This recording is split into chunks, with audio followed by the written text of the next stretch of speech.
Unfortunately, something new has developed in the world in the last 100 years, a new movement and ideology, and that is called Zionism.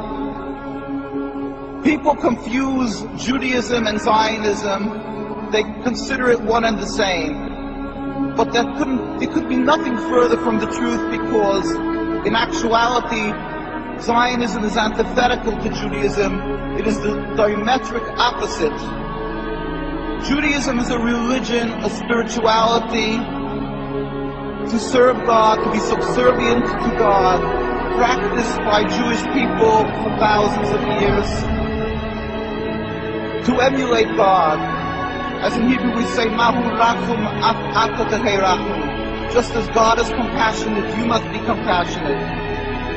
Zionism is the transformation of Judaism into something new, entirely different, into nationalism, a political goal to have a land, to be a proud nation amongst nations, removing God from the equation.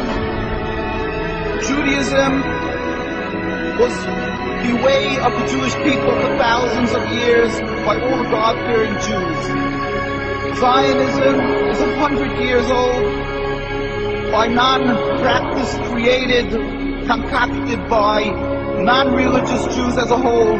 Theodor Herzl, people who detested and abhorred the religion and looked for a way out, for a way to be considered still distinguished people and still remain not people who were thrown out of the community, so they gave themselves a new form of Judaism. The Torah is very clear in that when there was a decree of exile for the Jewish people 2,000 years ago, we were expressly told by God that we are forbidden to try to recreate our own establishment, our own entity. We are forbidden to have a state. Even in an uninhabited land, we must accept that our being expelled from the land of Palestine and the destruction of the temple was not because of our physical lacking, but only because of our spiritual lacking, that we were not on enough of a high level of spirituality. The books of the prophets are open, anybody can see and read that.